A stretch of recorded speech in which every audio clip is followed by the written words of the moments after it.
I'm curious, what has it been like since you've gotten to Charlotte? What have you been able to do, if anything, or was it straight into rookie minicamp? It was straight in the rookie minicamp for me. Got in on Thursday, came right over to the building, and basically got straight to work. It's been great so far.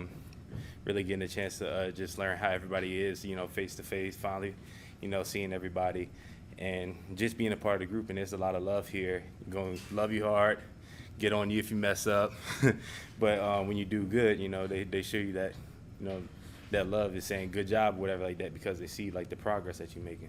So overall, I'm just grateful to be here. Brandon, have they given you an idea of kind of what role they want you to fill here? Really, the will linebacker position is what I've mainly been working at for this past few days, as well as seeing myself in the future. But overall, I've been making sure that I lock in on what everybody's responsibility is. Are there particular guys you've tried to sort of pattern yourself after, or think that you could play like, or as you think about the next couple of years? Not really, to be honest with you. I just mainly focus on like what I have to do first and foremost, and then after that, I'll go ahead and look at whatever other film, look at linebackers that have been here in the past, and just hone into that and try to pick and choose like what works from their game and what I can implement in mine. How much will you lean on once the veterans get back in here Monday, getting to know a guy like Shaq Thompson, who's been around here so long? I'll lean on. I can't talk. I'll lean on them a lot. Really, just looking at those guys, and they've been in the system for a while, and me. This is like really truly my first couple of days within the system. So I'm. You got to swallow your pride, and you also got to say like, hey, these guys have been making millions of dollars on the second, third contract. I mean, I don't know much of anything. I'm still trying to get my feet wet. So I'll be like a sponge and soak up whatever information they give. Brandon, did Etor give you the scouting report, like on where to live and where to eat, kind of the Charlotte intel? The past few days, I haven't really gotten a chance to meet up with them and talk because we've been so busy and stuff like that. Then, like after practices and all these meetings, like you just want to go to sleep. But once he comes in and we working together and stuff like that, when we're not doing anything, I'm like, hey, where's a good spot or whatever like that. So I'll do that in the past and in the future. I mean, what did you weigh in at? I weighed in at 244. I want to say. Is that kind of your happy place? Nah, it's a little low, but comes with running in the heat and everything like that. So once the season starts, I'll definitely get up to my playing weight of 250. You talked about receiving a lot of love. Is there a particular experience or instance that you said where you can describe how you felt that love, maybe from the coaches or the staff? Really, from the time I got drafted and getting the call, you could tell that it was really genuine, and they really wanted me here. The other people, they're like, yeah, we can't wait to get you here. This is then the third, on the draft board or whatever. And, sometimes it's not genuine. People, kind of put out that persona or whatever. But really, when I got here face-to-face as well as on the phone and stuff like that, they've been genuine. Part of that really in showing love is tough love and getting on you when you don't know something, you don't know the right thing or saying the wrong thing, or if you do wrong. So that's what that love is to me. You're a pretty fast guy. What do you think of the speed though of Barnes and Barno? Seeing him now in person and seeing the video, like I think I went back last night and looked at the video wherever, and it's crazy because it's just like a smooth, gradual glide, and that's exactly how like I've seen for the past few days, like he plays as well, and it's crazy to see. It's just overall crazy to see. Which video are you talking about? His 40 at the combine. Barnes? Yeah. In your words, can you describe what it takes to be a will linebacker in a Phil Snow defense? Really, you have to be able to be put out in space and be comfortable out there, as well as coming into the box and knowing that you're going to have a safety coming down beside you, and the odds of linemen working up to you and you gonna be the main one getting blocked. So you have to be able to do both and excel at both. You got to be able to run like a defensive back and be able to flip your hips and bang receivers and run with them, as well as being a hard-nosed person and getting in there like a defensive tackle. All right, thanks, Brandon. Can I ask one more? Just one to Brandon, why you thought your production, you had nice numbers at Penn State, but why do you think your production wasn't even maybe higher than you had hoped? Everybody wants their stuff higher or whatever like that, but for the most part, when I was there at Penn State, I was just buying into the system and stuff. Coach Pride, he's an awesome coach, awesome guy. I can contact him right now if I really needed guidance or anything like that. He put me in a situation that he felt was best for me and that would work out best. And there were some things where my production could have been a lot better based off of missed tackles, or there was a pick I dropped in the Auburn game. But really, anything that was less than productive was on me. And, I accept that, and, moving forward, that's not going to happen. Thank you, Brandon.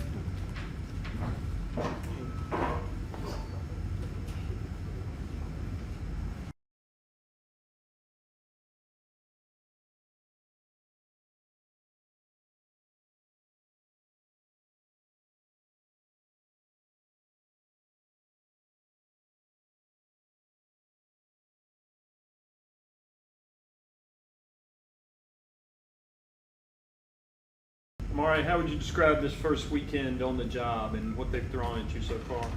Yeah, I don't think it was like too much, nothing crazy. I'm just trying to take it in, take the coaching and stuff like that. So it's been great. How much do you balance? I mean, I know right now you're getting a lot of football thrown at you, but when do you start worrying about, all right, where I'm going to stay, what Charlotte's like, that kind of thing? Yeah, I'm not too focused on that right now. I'm just continue to stay on the football side of it, and when that time comes, of course, then I think about that. What has been communicated to you as your role on this team? What position are you learning? Where do they have you? So right now I'm learning the rush position, and I mean my role is whatever they want me to do. Brandon was saying he was looking at your 40 time and how crazy it was. So how many players, just your teammates here, and how do they view that, and how does that translate into making you a better player? I think it's just, every rep I just got to use that speed to like get to the play fast, get where I need to go fast, and just doing that. Somebody you model your game after? I model my game after. I say Von Miller, finesse rushing, and he uses speed too. Never had a chance to beat him? Nah, not yet. You ever get a chance to meet some of the old Virginia Tech pass rushers? Yeah, I met a few of them when they came back for like spring games and things like that. Which one? It was I met House. Yeah, House on games. Who else? A few of them they played with me too, and they just came back. Yeah. How does what they have you doing here as at the edge rush position differ from what your responsibilities were at Virginia Tech? It kind of feel the same. It's just like the terminology is different. Just learning different things like that. But as far as like lining up, like that, it's kind of the same. So you sound comfortable. It sounds like you're in a spot where you have an opportunity to pick up where you left off. Yeah, I feel like I can continue learning from this position.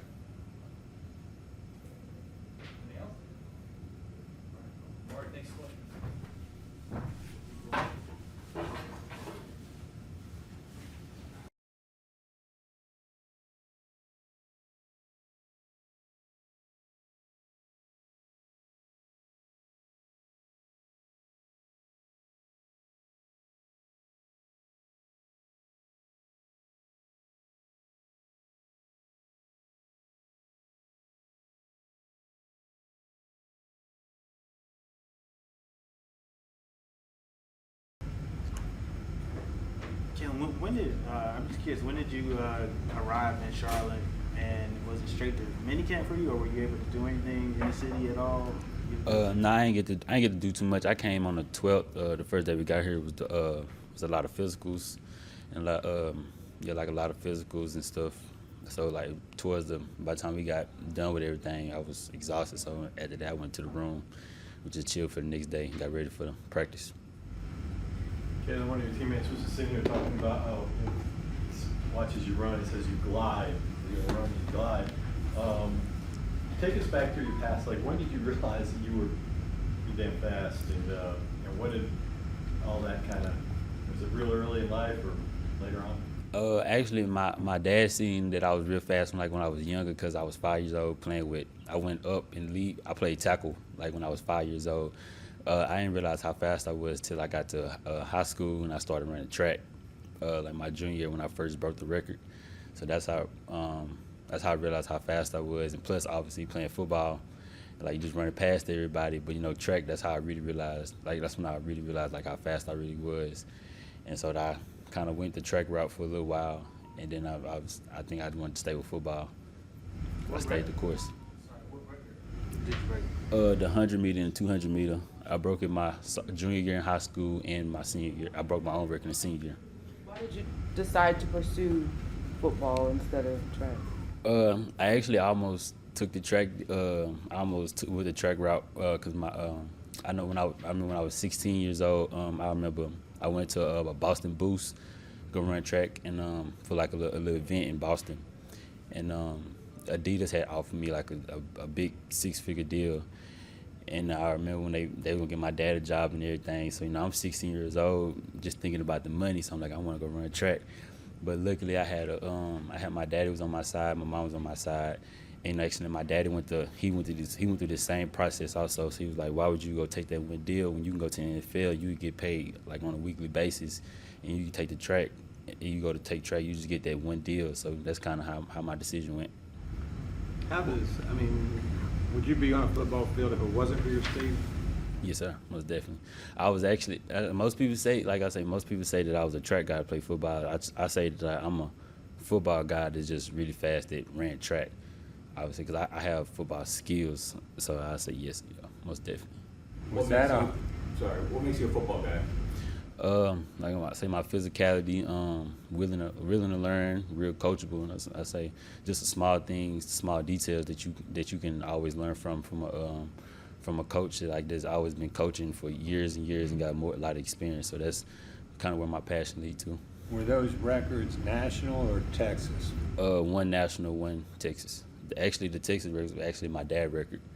Actually, really? So yeah, my junior year, he had a 10.2600 and I broke it with a 10.22. And then my senior year, I came back, broke my own record with a 10.04. But if you ask me, it was a 9.9 because I crossed the line at 9.9, but they gave me a 10.04 win 80. I'm assuming that your family is ultra competitive then. Is there kind of like a back and forth with you and your dad about those records? Yeah, most definitely, especially growing up with older brothers too. We have like little petty competition, like who can make the best ramen noodles and who can do this the fastest. It was just everything was always competitive in my household. So kind of good competitive nature. How old were you when you could outrun your dad? When I was in my junior year, I say when I was 17, he'd say, I argue with him every day. He'll say, if I was in my prime, you couldn't beat me. I'd tell him. And actually, I seen his coach, his track coach. He's in high school. And I got a good relationship with him too. Also, he was like, I don't know, but I always tell him like I really feel like I can get him. Did you ever experiment with the other side of the ball, playing offense? Yes, I actually I went to college for receiver. Okay. But how that situation went, my freshman year, we had a lot of receiver veterans. Like we had Denzel Mims, Chris Platt. And then on the defensive side of the ball, a lot of people was hurt. So like the quickest way I could have got on the field was to go play defense, and Coach Rhule allowed me to do it. Ken, how much does it help that adjustment, you think, having Matt here? A lot of late round draft picks. A lot of them make it, a lot of them don't. But having him here, is that an advantage? Yeah, I feel like because if any other coach really don't know me, I feel like he really know me because he was the one, he brought me into his program when I was a freshman. Him and his staff, they groomed me. They taught me everything. They taught me a lot when I was real young. So I feel like most definitely that is really an advantage because he already know like what I'm capable of.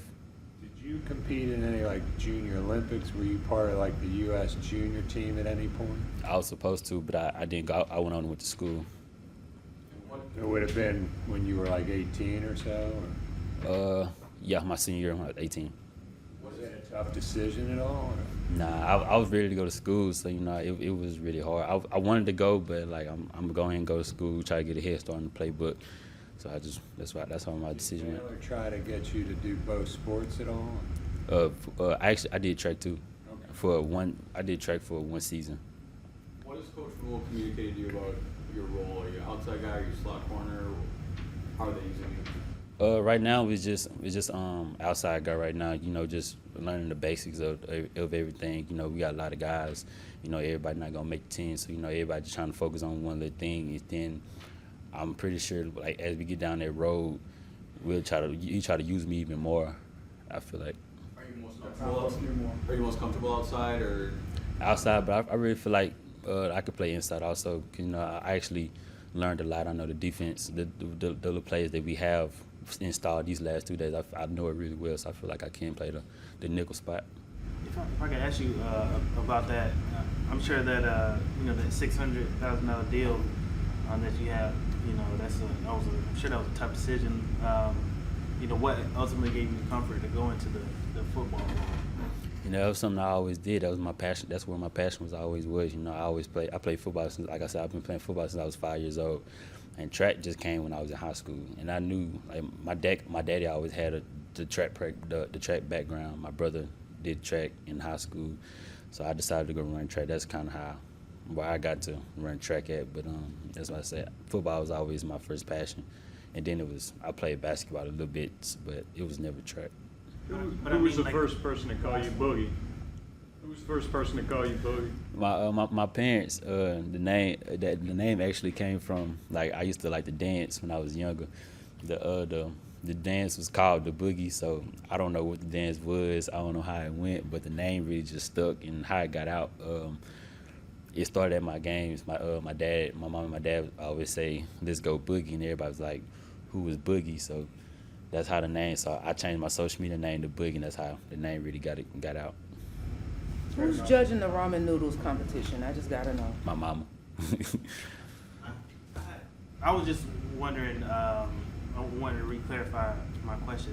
When you were faced with the decision to turn down the deal to run track, like how do you come to that decision? Like, okay, I'm gonna pass up a lot of money, and take a chance on football. Like, how did? Like I said, I just stuck to the course. Just keep it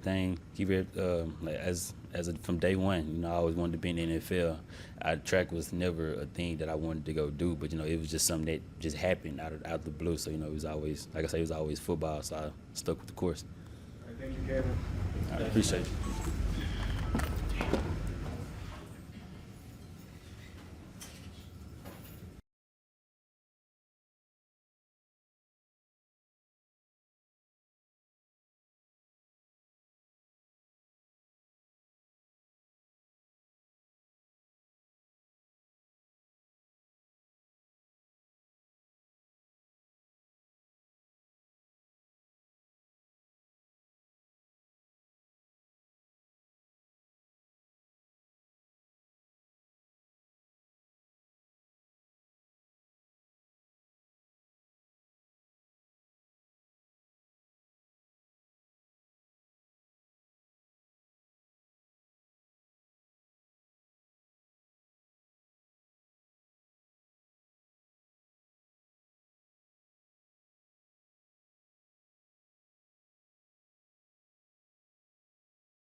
ago.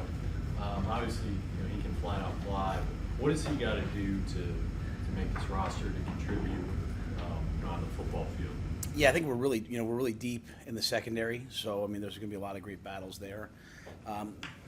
He's going to have to utilize his speed and physicality on special teams. I think when you looked at our scouts' evaluations of him, I think they were very accurate. In terms of things he needed to work on. I think obviously Coop and Snow and those guys, having coached him, knowing part of it is you don't see something on tape, you want to know, can a guy do it or not, feeling like, hey, he can do those things in terms of technique. So I think for us it's just going to be him learning the playbook, him cleaning up some technical things, and then making an impact on special teams with his speed. Matt, what potential vision, if everything goes right, do you have for Brandon Smith? I mean, we think he's a guy that can be, he's kind of one of those chess piece type players. He's a linebacker who can also rush, fast, athletic, still a young player. So we'll play him at all three linebacker positions, and then part of this weekend was looking at him, looking at Barno, seeing exactly how maybe they could fit in with us. But I think we'll start him off at linebacker and let him learn that, kind of learn the big. That's probably one of the hardest positions to learn, and so then just see what else he can do. Matt, when you have guys as fast as Barnes and Barno, obviously there has to be other deficiencies in their game, and the speed just sort of makes up for that. So what do they do so well that makes the speed just a bonus with that, and what do they need to improve on to become complete players? Well, I mean, I think when you're looking for players, young players, especially players later in the draft, you're looking for traits. So it's one thing to be fast; it's another thing to be fast with great length. Arm size, hand size, height, weight. So if they have that and they show, a proclivity to be physical, attack the ball, then you feel like, hey, you know what? There's a place for this guy. So you look at a guy like Brian Burns. Obviously, he has the ability to rush the passer, but he's a guy who can do a lot of different things. And so our mindset as coaches is to get guys like that in here who are big, fast, athletic, rangy. Find the right position for them, and then one thing I think is great about Phil Snow is he'll change the defense to fit the players. He'll have the same core beliefs, but we'll have guys standing up. We'll do lots of different things, and so I think in this division, I think in this league now, having people who can rush the passer and cover tight ends and backs from the linebacker and defensive line position is of vital importance. So Brandon, Amari, those guys they're kind of in that vision. Matt, you mentioned Burns. Have you been in touch with him, and do you anticipate him being here for minicamp? For minicamp? Oh yeah, I think I'm assuming he will be. He went home to handle some things, and I'm sure he'll be here soon.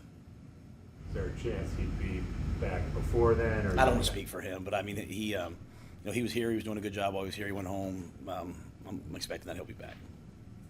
As you're evaluating talent and this young talent during this mini camp process, what are some of the intangibles that you look for when you're looking at these guys? Yeah, we really evaluate I believe that everyone can learn, but just how hard guys work at learning and the different ways in which they do learn. I think us having a really good feel for, is this guy learn better on the board, learn better on the field? That allows us to reach them, faster. I think, the way that they treat people in the building, all those things are always important, but at the same time also, like, this is to come in, like I said yesterday, we're not looking for backups, we're looking for people to come in and challenge and try to win jobs. And so to do that, there's a bunch of really good football players already sitting in there. So they have to have, to me, a certain level of maturity, a certain level of a football character, in terms of studying the playbook, taking care of their bodies, all those different things, to have a chance to do that. So obviously we want height, weight, speed, we want great players, we want all those different things, but also guys who can help on special teams, who are gonna do all the things it takes for us to be good. I think we're trying to evaluate and teach a lot of that too. Some guys, maybe they don't know exactly what we're expecting of them. We're gonna be really clear and direct. Here's what we're expecting, and then they have an opportunity to match that.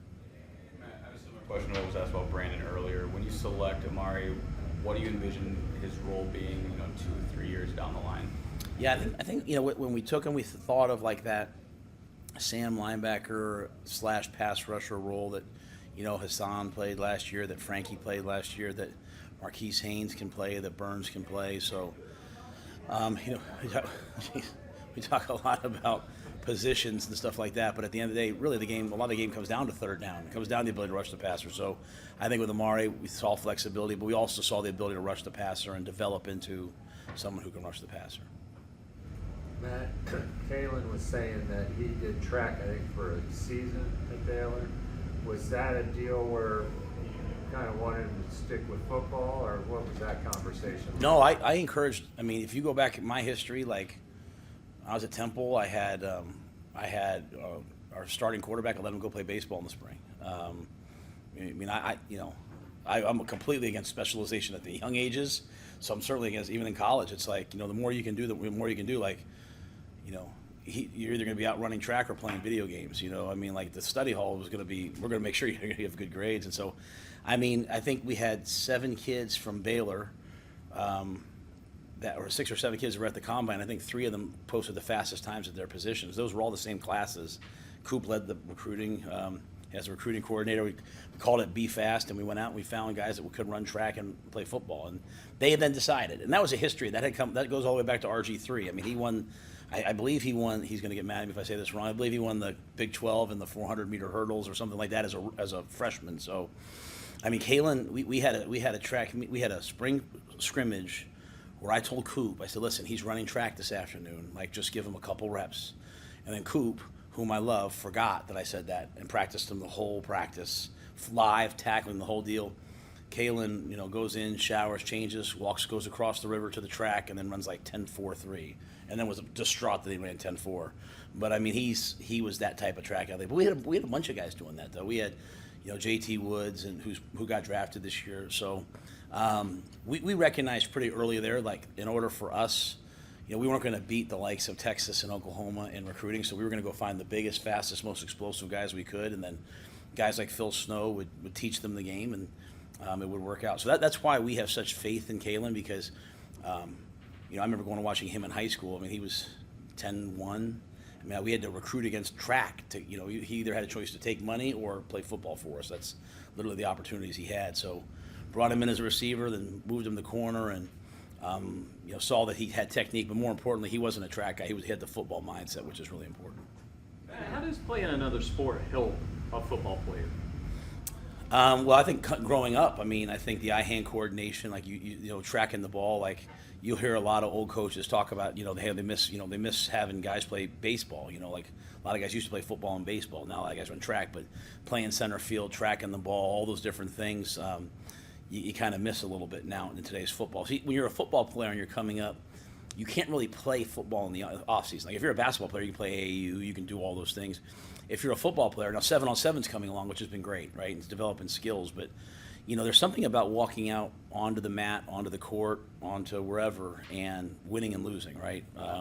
Competing, working as a teammate. So I think as a football player, the eye-hand coordination, the lateral quickness, we talk a lot about the 40-yard dashes. We spend a lot of time here looking at people's short shuttles and 3 cones, like how quick, you can be fast, but you might not be very quick, and vice versa. So I think a lot of those things are developed early on for kids as they play different sports. And then, then obviously football, they come to football, and either they love to tackle or they don't. They love to hit or they don't. So it's a long-winded answer, but I just thought it was good. And I thought, to me, at the end of the day, like our whole program is, one of our core tenets is competition. And so, I want guys that love to compete. So if you can, in college, you can go play at another level, go play, if you can go play another sport, go play another sport here. I can just tell you, if you walk, there's a putting green in the locker room with everyone's tape where they made their putt from. So they compete at everything. If I say like, hey, we're going to run 40-yard dashes for conditioning, they'll do it. If I say, hey, we're going to see who the fastest guy is, they'll run 70 40-yard dashes to find out who the fastest guy on this team is. So to get to this level, you have to be highly competitive. And so that was always kind of my philosophy. Has anyone challenged Barnes yet? Oh, so a race? Oh, I'm sure they will. Don't tell Dante Jackson he's not the fastest human in the world, and many others. So it'll be fun over time. Whose tape's the farthest out on the putting? I think Fletcher. He's a really good golfer. Yeah, Thomas Fletcher. He's a really good golfer. A good example from when you were coaching Kalen of like where his speed covered up for a big mistake, maybe. Yeah. I can't remember who. Coop could probably tell you who it was. We were playing maybe it was Iowa State, I don't know. We were playing one of those teams in the Big 12. He got beat on a double move and just ran it down and knocked the ball away. I mean, he just has, one thing we always said about Kalen is it's not about his 40-yard dash time. He can run as fast as he needs to run. If you need him to run 4.3, he'll run 4.3. If you need him to run 4.2, he'll run 4.2. So he has that, unique catch-up speed. And so that's important because we are a fast team, and we have, we're kind of building ourselves that way. And so C.J. Henderson is fast, and J.C. and Dante are fast. And so to add guys into that room who can match that skill set, I think is important. You mentioned bringing in guys like that to Baylor and sort of turning them loose on Phil. I kind of feel like that's what Scott said, you and Scott said after the draft, that it was sort of your idea with some of these late round picks this year. Was that similar to what you were talking about with Baylor? Yeah, I think it goes all the way back to the pick with Jeremy Chin. I don't know if anybody could say, hey, what Chin is, but at the time. But I was like, well, he's big, he's fast, he's explosive, and he's smart. So there'll be a place for him. He walks out in the practice field and he runs on his GPS. He runs high numbers whenever he wants to. So that's kind of been the philosophy all along. That's why Scott and I see things so similarly. Because the first round picks, sometimes it's a clear. Second round pick, okay, who gets to us? Third round. Once you get to the fourth, fifth, sixth, seventh rounds, you're trying to find guys that have a unique skill and unique ability that you can utilize, right? And so it might be a tall receiver, it might be a red zone threat, it might be a guy like Cade Mays who can play all 5 positions, or it might be a guy like Omari and those guys who can they're big, fast, explosive, and can run. What makes Kalen a football player that just happens to be fast rather than a track guy who's just playing football? Yeah, just his mentality. I don't want the whole track world mad at me. I think there's something to. I have so much respect for track athletes, especially being at Baylor. But I think Kalen, one of the guys. He'll play banged up, he'll play beat up. His football's his first love. He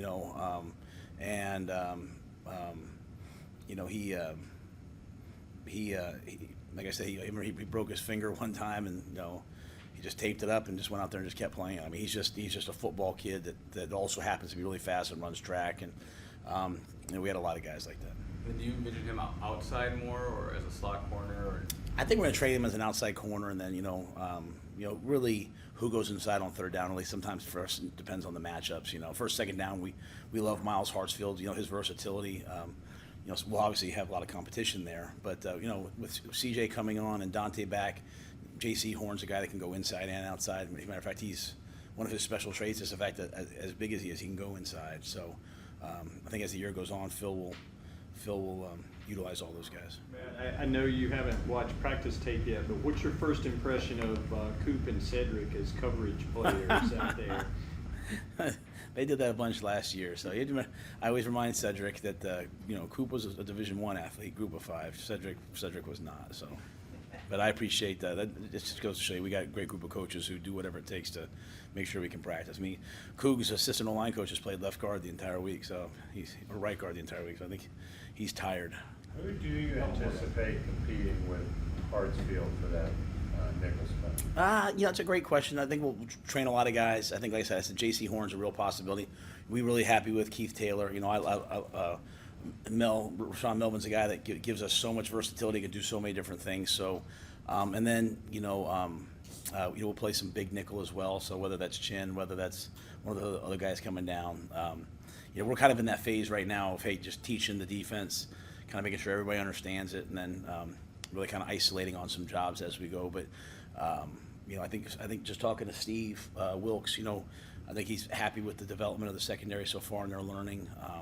So Miles will train as both a nickel and a safety, and other guys will train as corners and nickels. So we'll have a bunch of different personnel groups. Do you think you'll sign any of the undrafted or the tryout guys? There's a possibility, yeah. We'll meet tomorrow morning at 6:30 a.m. and I don't like to rush, and I hate groupthink and bias and all that. So after 2 days of practice, after meetings, we watch everything. Everyone writes everyone up, and then we'll meet tomorrow morning and talk about it.